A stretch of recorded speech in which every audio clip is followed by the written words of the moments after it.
Hello बच्चों, आइए question पढ़ते हैं। 1 mole of an ideal gas is taken through a cyclic process. The minimum temperature during the cycle is 300 Kelvin. Then net exchange of heat for the complete cycle will be। चार option दिए गए हैं और हमें graph दिया गया है। Internal energy versus volume का ग्राफ गिवन है। तो देखें, हमें बोला गया मिनिमम टेम्परेचर इज 300 केल्विन। तो एक बात समझें कि टेम्परेचर जो है वो डायरेक्टली टू क्या होगा, इंटरनल एनर्जी। तो दैट मीन्स इंटरनल एनर्जी जो मिनिमम है वही मिनिमम क्या होगा, टेम्परेचर भी होगा। तो इन अगर टेम्परेचर्स को नाम दें तो इसको नाम दे दूंगा टेम्परेचर को T D, T A, T B, T C नाम दे सकते हैं टेम्परेचर्स को। तो सबसे पहले समझें इस बात को कि जो टी सी है, टी सी और टी डी दोनों क्या होंगे, बराबर होंगे। और वही किसके बराबर होगा, मिनिमम टेम्परेचर के बराबर, क्योंकि जो इंटरनल एनर्जी हो डायरेक्टली टेम्परेचर है, दैट इज कितना, 300 केल्विन। अब यहाँ इंटरनल एनर्जी कितनी है, ट्वाइस ऑफ यू नोट, तो टेम्परेचर बढ़ जाएगा। तो T A is equal to T B is equal to twice of T naught, क्योंकि इंटरनल एनर्जी ट्वाइस है। तो कितना हो जाएगा, 600 केल्विन हो जाएगा यहाँ का टेम्परेचर। अब देखें, क्यू नेट पूछी गई है, तो क्यू नेट क्या होगा, Q A B plus Q B C plus Q C D plus Q D A. हर प्रोसेस के लिए हम लोग हीट देख लेंगे कितनी आ रही है हर प्रोसेस के लिए। तो देखें, सबसे पहले बात समझें, क्यू ए बी, तो ए बी प्रोसेस के लिए internal energy two U naught है, यानी कॉन्स्टेंट है।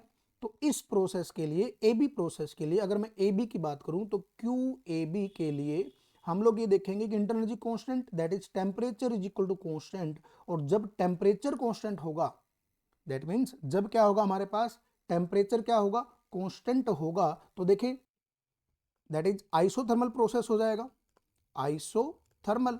अब आइसोथर्मल प्रोसेस के लिए टेम्परेचर कांस्टेंट मतलब डेल्टा यू तो क्या हो जाएगा, जीरो। तो ए से बी के लिए डेल्टा यू जीरो है, तो हम क्यू ए बी को क्या लिख सकता है, Q A B is equal to W A B plus delta U A B.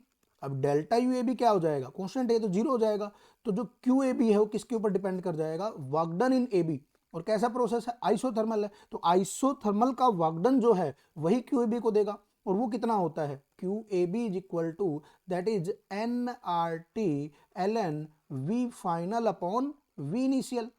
ये हमें मिल जाएगा, वी फाइनल अपॉन क्या मिल जाएगा, वी इनिशियल। तो यहां रख देते हैं इसको, तो क्यू नेट जो है वो आ जाएगा that is N R T. तो टी किसके लिए, ए के लिए, तो T A L N V final upon V initial.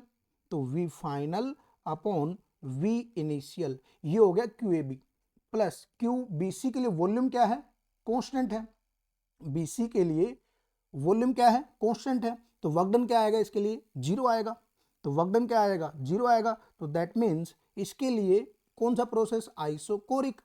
तो आइसोकोरिक के लिए हमारे पास दैट मीन्स डेल्टा क्यू क्या होगी, N C V delta T plus Q C D process को देखें दोबारा से, सी डी प्रोसेस को अगर देखें हम लोग तो सी डी प्रोसेस के लिए दोबारा से क्या आ जाएगा, वही आ जाएगा, टेम्परेचर कांस्टेंट यानी internal energy constant, that is N R T C L N of V final upon V initial plus एक हीट और हमारे पास बच गई है दैट इज डी ए। तो डी से ई के लिए एन सी वी, दोबारा से आइसोकोरिक है, तो n C V delta T, तो T A minus T D. और इसके लिए जो डेल्टा टी आया हमारे पास बीसी प्रोसेस के लिए, तो क्या लिखेंगे डेल्टा टी को, T C minus T B लिखा जा सकता है, फाइनल माइनस इनिशियल लिखा जा सकता है। जब इन सबकी वैल्यू रखेंगे तो क्यू नेट जो है, देखें n की वैल्यू कितनी है, 1 है, तो n इज इक्वल टू 1 मोल।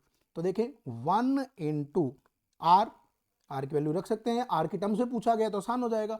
तो टी ए, तो टी ए की वैल्यू क्या है अपने पास, ये टी ए की वैल्यू 600, तो इसकी वैल्यू पुट कर देते हैं 600 into L N of V final upon V initial. तो कितना आ जाएगा, एल एन 2 आ जाएगा, फाइनल अपॉन इनिशियल। तो देखें 2 V naught upon V naught, तो 2 आ जाएगा, प्लस एन की वैल्यू दोबारा से क्या, 1 into C V into delta T, इस केस के लिए दैट इज माइनस ऑफ 300, तो ये माइनस 300 आ जाएगा। प्लस नेक्स्ट केस के लिए लिखेंगे एनआरटी, तो 1 इंटू आर कितना है, आर की फॉर्म में पूछा गया है, temperature 300 into L N of, अब की बार क्या आ जाएगा 1/2 आ जाएगा, कि final minus V final upon V initial की बात कर रहे हैं। प्लस में दोबारा से इसके लिए 1 इंटू सीवी, सीवी की फॉर्म में, into T M minus T D कितना आ जाएगा, ये आ जाएगा 300। जब पूरे को सोल्व करेंगे तो क्यू नेट जो है इसकी वैल्यू पूरे की सोल्व करेंगे तो it will be 300 R into L N two, तो ये हमारा आंसर होगा और ये मैच कर रहा है बी ऑप्शन से, तो B option will be our answer. Hope आपको समझ में आया होगा। All the best.